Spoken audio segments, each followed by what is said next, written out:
السلام عليكم أعزائي التلاميذ، مرحبا بكم في هذا الفيديو الجديد. إذا في هذا الفيديو سنقوم بتصحيح سلسلة الإحصاء. إذا أول تمرين، هنا أعطانا نقط بعض التلاميذ. إذا النقط هما كالتالي: ثم عدد التلاميذ. السؤال الأول يقول: ما هي الميزة المدروسة من خلال هذه المتسلسلة الإحصائية؟ إذا ستلاحظون أن الظاهرة المدروسة هنا هي النقط. إذا الميزة هي النقط. ثم بعد ذلك ثانيا حدد قيم الميزة. قيم الميزة هي 5 8 10 12 14 ثم 20. السؤال الثالث: حصيص الميزة 14. ما هو حصيص الميزة 14؟ إذا عندنا الميزة 14 حصيصها هو 5. ثم الحصيص الإجمالي. الحصيص الإجمالي لهذه المتسلسلة أو مجموع التلاميذ. كم هو مجموع التلاميذ؟ سنقوم بجمع هذه الأعداد. إذا سنقوم 7 زائد 10 زائد 13 زائد 4 زائد 5 زائد 1 سيعطينا مجموع التلاميذ أو ما يسمى الحصيص الإجمالي. 10 زائد 3 23 زائد 7 30 زائد 4 34 39 40. إذا الحصيص الإجمالي هنا هو 40. ثم بالنسبة للسؤال الخامس، نريد هنا السؤال الخامس الحصيصات المتراكمة. إذا سنحدد الحصيصات والحصيص المتراكم والحصيصات المتراكمة. إذا هنا 7 10 زائد 7 17 13 زائد 17 هي 30 4 زائد 30 34 39 40. إذا كما تشاهدون الحصيص الإجمالي هو 40 بنفس الطريقة. ثم بعد السؤال السادس يقول: حدد الترددات. إذا سنحدد الترددات. نعلم أن القاعدة ديال الترددات هو الحصيص على الحصيص الإجمالي. إذا سنكتب الحصيص على الحصيص الإجمالي. إذا الحصيص هنا هو 7 على الحصيص الإجمالي قلنا 40. وهنا الحصيص 10 على 40. وهنا الحصيص 13 على 40. وهنا 4 على 40. وهنا 5 على 40. ثم هنا 1 على 40. بعد ذلك يقول في السؤال السادس: ثم الترددات المتراكمة. الترددات المتراكمة. إذا سنضع 7 على 40 10 زائد 7 17 على 40 13 زائد 7 17 30 على 40 34 على 40 39 على 40 40 على 40. إذا الجدول لدينا صحيح. إذا وجدنا هنا 1 لم يتجاوز 1 أو بالضبط يكون 1 أو أقل من 1 مثلا 0.99 فإن الجدول كامل فهو صحيح. إذا هذا بالنسبة للسؤال السادس وهو التردد والترددات المتراكمة في السلسلة. الآن سنذهب إلى التمرين السؤال السابع: مثل هذه المتسلسلة الإحصائية في ميبيان. إذا هنا في هذا الخط أو هذا المستقيم الأفقي نكتب هنا قيم الميزة. قيم الميزة هي النقط.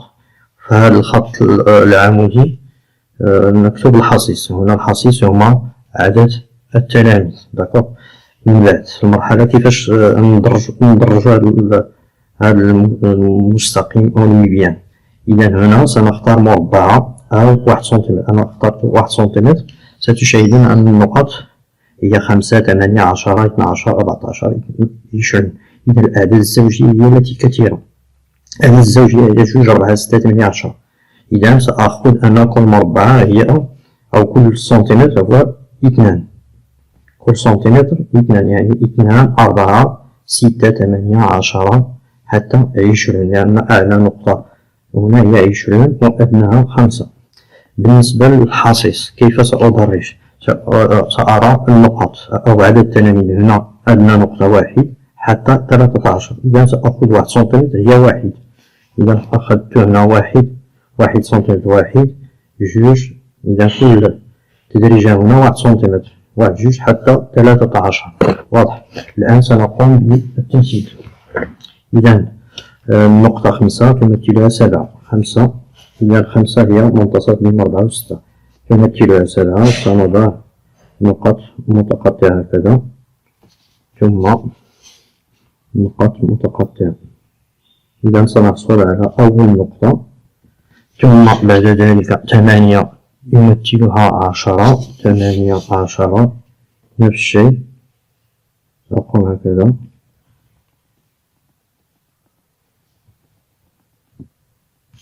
إذا النقطة الثانية هنا، ثم 13 13 10 13 هكذا، نقط متقطعة، ثم نقط متقطعة هنا. إذا النقطة الثالثة هنا، ثم بعد ذلك 12 تمثلها 4 هكذا، نقط 4 تمثلها 12. إذا النقطة الرابعة، ثم هنا 14 يمثلها 3، 14 3.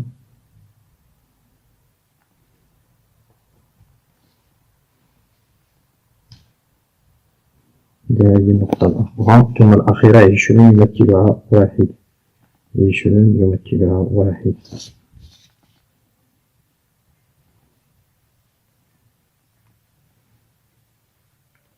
بعد ذلك سنختار إما بالعصي أو القضبان، أو هذا بالعصي أو بالقضبان.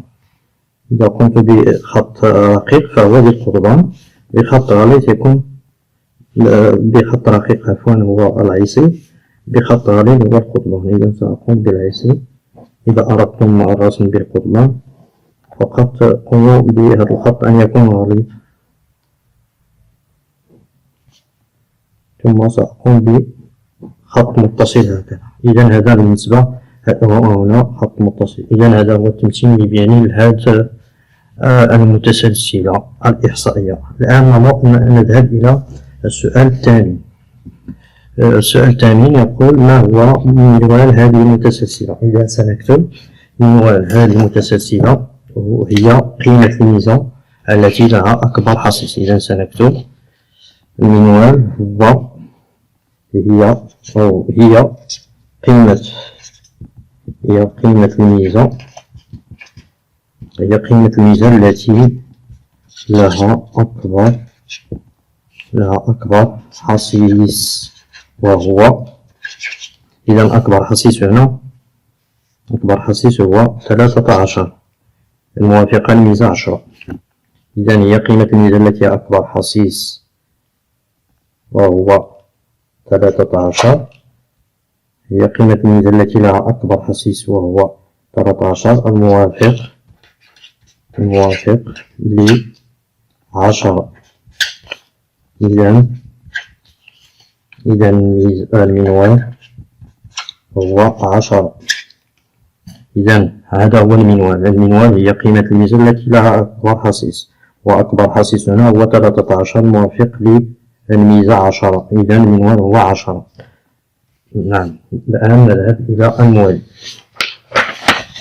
الموالي يقول نحدد القيمة المتوسطة لهذه المتسلسلة الإحصائية، القيمة المتوسطة أو المعدل الحسابي. إذا المعدل الحسابي سنكتب 5 في 7، نضرب النقاط في عدد التلاميذ أو الميزة في الحصيص. 5 في 7 سأكتب مباشرة 5 في 7 35، زائد 8 في 10 80، زائد 10 في 13 130، زائد 12 في 4 48، زائد 14 في 5 70، ثم أخيرا 20.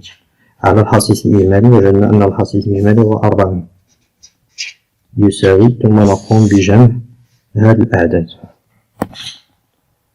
إذا عند حساب هذا المجموع سنجد في الأخير 383 على 4، سنجدها مضبوطة تساوي المعدل الحسابي 9.575. 9.575. إذا هذا هو المعدل الحسابي بالنسبة لهذه المتسلسلة الإحصائية. إذا نمر إلى الآن إلى القيمة الوسطية. إذا القيمة الوسطية، لتحديد القيمة الوسطية دائما نقول أنه سنذهب إلى الحصيصات المتراكمة.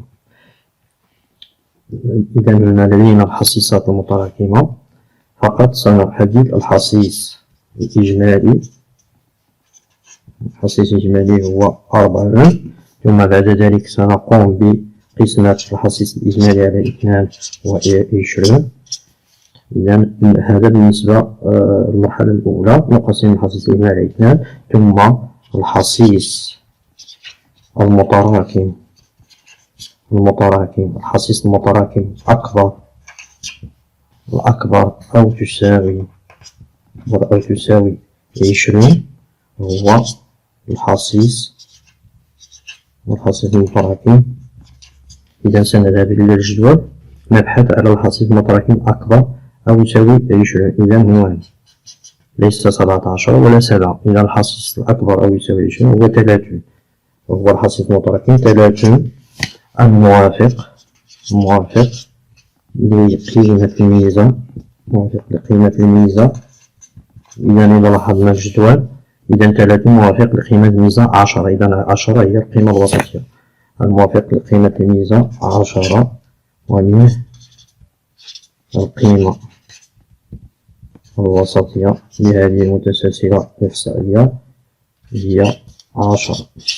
إذا هكذا نحدد القيمة الوسطية. دائما يجب أن يكون لدينا في الجدول الحصيصات المتراكمة، ثم بعد ذلك الحصيص الإجمالي نقسمه على 2، ثم بعد ذلك نذهب إلى الجدول لنبحث عن الحصيص المتراكم الأكبر أو يساوي 20.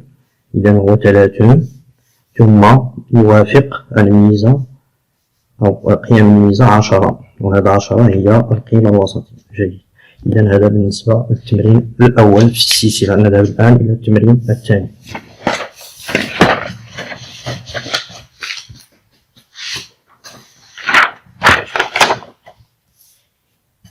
إذا التمرين الثاني لدينا هنا الكشف الآتي يعطي نقاط إحدى الفروض. إذا أول سؤال يعطي جدول الحصيصات والحصيصات المتراكمة. إذا سنضع الجدول فيه النقاط وحصيصات متراكمة. إذا النقاط هنا سنقوم بتزايدها من الأصغر إلى الأكبر. إذا أصغر نقطة هي 7، ثم يليها 10، ثم 13، ثم 15، ثم 16، ثم 17. لنحدد الحصيص. 7 كم من مرة تتكرر؟ 1، 2، 3، 4، 5. 5 مرات نكتب 5. ثم 10، 1، 2، 3، 4، 5، 6، 7. 1، 2، 3، 4، 5، 6، 7. 7 مرات. 13، 1، 2، 3، 4 مرات. ثم 15، 1، 2، 3، 4، 5. 16، 1، 2، 19 مرة. ثم نجمع الحصيصات. 7 زائد 5 12، 16، 21. إذا هنا 12، 19، 20. لدينا سابقا إذا نريد تحديد الحصيص الإجمالي نجمع هذه النقاط. إذا قمنا بحساب هذه النقاط سنحصل على 25 تلميذ، يعني الحصيص الإجمالي هو 25. إذا جمعنا هنا الحصيصات يجب أن نجد 25. 7 زائد 5 12، 16، 21، 22، 23، 24. إذا ينقصنا 1. إذا سنعيد. 7 كم من مرة؟ 1، 2، 3، 4، 5. 5 مرات. 10، 1، 2، 3، 4، 5، 6، 7. 13، 1، 2، 3، 4. 15، 1، 2، 3، 4، 5، 6. 15 هي 6، وبالتالي سنجد 25. الآن الحصيص المتراكم.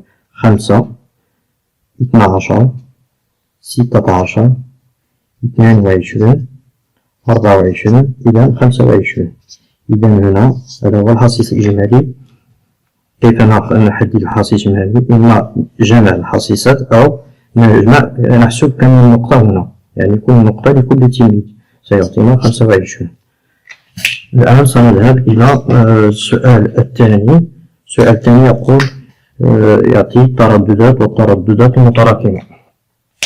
الترددات المتراكمة. إذا التردد نعرف أنه هو الحصيص على الحصيص إجمالي.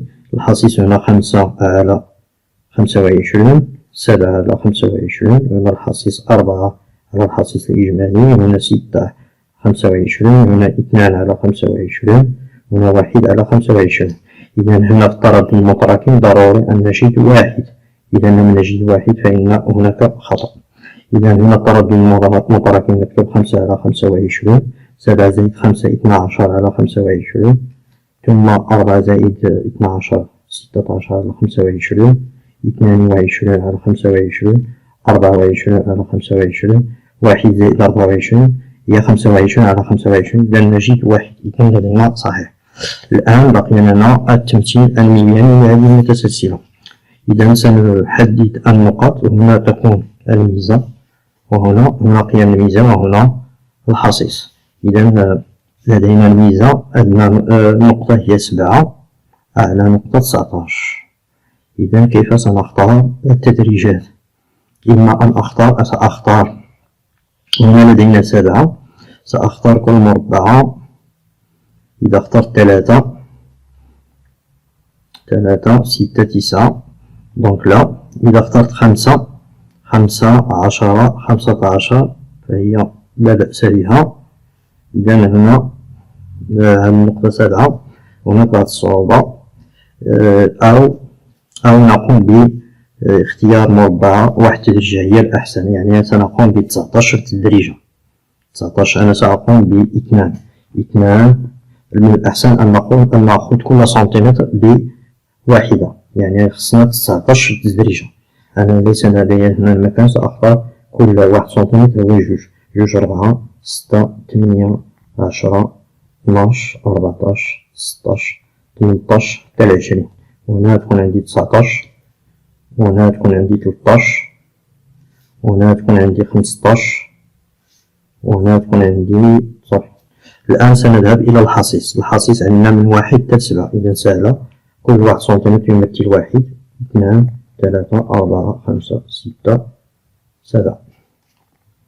ثم بعد ذلك لدينا 7 يقابلها 5. إذا هنا 7 يقابلها 5، 7 يقابلها 5. سنقوم بنفس الطريقة السابقة، نسقط هكذا ونسقط هكذا، سنحصل على النقطة الأولى. ثم بعد ذلك 10 يقابلها 7، نقاط متقطعة هكذا كتصريف هذا الشيء. هنا 13 يقابلها 4، إذا هذه هي 13 يقابلها 4، إذا هذه هي النقطة. ثم 15 يقابلها 6، 15 هي هذه يقابلها 6، إذا النقطة هي. ثم 16 يقابلها 2، إذا هذه هي النقطة الثانية. وأخرى 19 يقابلها 1، إذا هي هذه. ثم بعد ذلك سأقوم سواء بالقضبان أو بالعيسي نفس الشيء. إذا سأقوم بالعيسي أو بالقضبان. أنا سأقوم بالعيسي هكذا هكذا هكذا وهكذا. إذا هذا هو التمثيل المبياني لهذه المتسلسلة إحصائية. الآن سنذهب إلى السؤال الرابع. كم عدد تلاميذ القسم، أو ما هو الحصيص الإجمالي؟ إذا تلاميذ القسم سأقوم ب5 زائد 7 زائد 4 زائد 6 زائد 2 زائد 1 سيعطينا 25. إذا 25 تلميذا. إذا تلاميذ القسم 25 تلميذا. ثم بعد ذلك سنمر الآن إلى السؤال الخامس. السؤال الخامس سنحسب المعدل الحسابي. المعدل الحسابي الميزة في الحصيص 7 في 5 زائد 10 في 7 زائد 13 في 4 إلى غير ذلك. إذا سأقوم بهذا الحساب. معدل حسابي. إذا 7 في 5 سأحسب مباشرة 35 زائد 10 في 7 70 زائد 13 في 4 هي 52 زائد 15 في 6 90 زائد 16 في 2 32 زائد 19 في 1 هي 19. جيد. إذا هذا بالنسبة الآن على الحصيص الإجمالي وجدنا 25 داكوغ. دونك 7 في 5 35 10 في 7 70 3 في 4 52 15 في 6 90 16 في 32. الآن سأقوم بحساب 35 زائد 70 105 90 زائد 52 142 51 على 25. ثم سأحسب 100 مع 100 247 زائد 51 على 25. ثم سأحسب هنا 248 على 25. ثم سأقوم بقسمة 248. أقوم بقسمة 248 على 25. 248 مقسوم على 25. إذا 9 45 18 22 3 نعم صفر نضع فاصلة 9 45 18 زائد 5 23. إذا 5 45 50 18 زائد 5 23. إذا كبيرة هذا الشيء 8 في 5 40 صفر 16 22 22.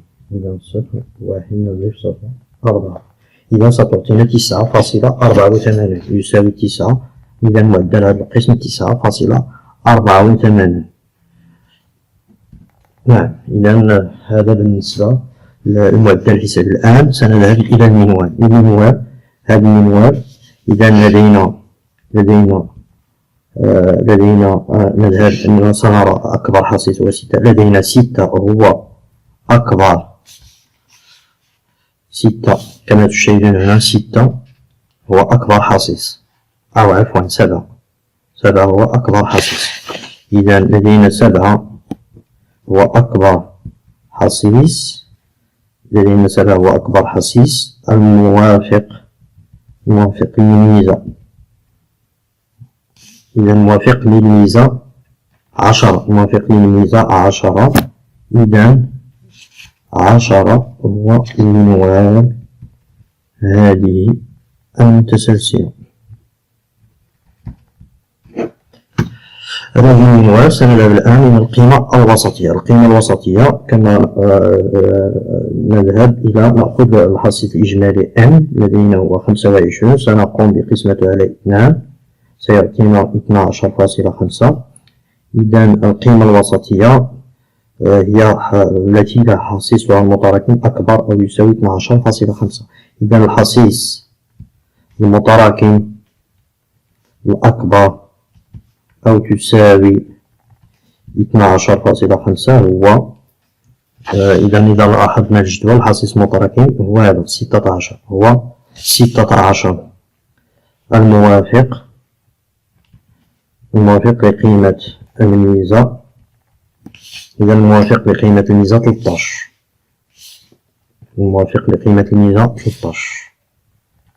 إذا القيمة الوسطية هي 13.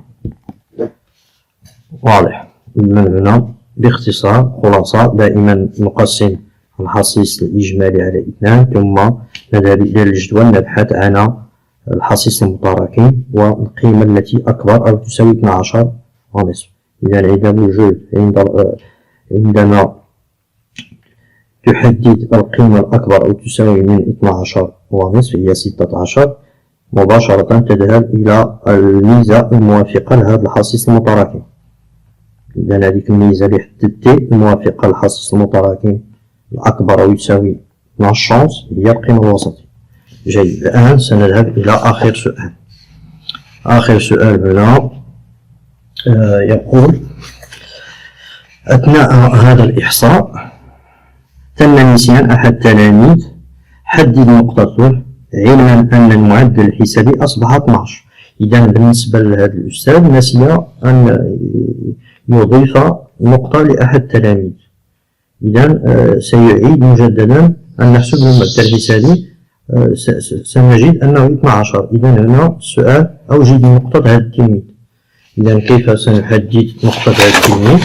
إذا انطلاقا من الجدول السابق، إذا نقطة التلميذ لا نعرفها هي إكس. إذا الحصيص الذي يمثل هو 1، يعني تلميذ واحد عنده واحد النقطة ما كنعرفوهاش، يجب أن نحددها. إذا الطريقة هي هذه. سنعيد كما سنحسب المعدل الحسابي. إذا سنقوم بحساب المعدل الحسابي مرة أخرى بهذه الطريقة. سنكتب M' يساوي 7 في 5 35 زائد 70، أو هنا قمنا بحساب في السابق هذا المجموع وجدنا فيه كم وجدنا 298. عفوا هنا لدينا خطأ 298. هنا لدينا خطأ عفوا، لأن 54 98. ثم سأعيد قسمة هذا العدد. عفوا 200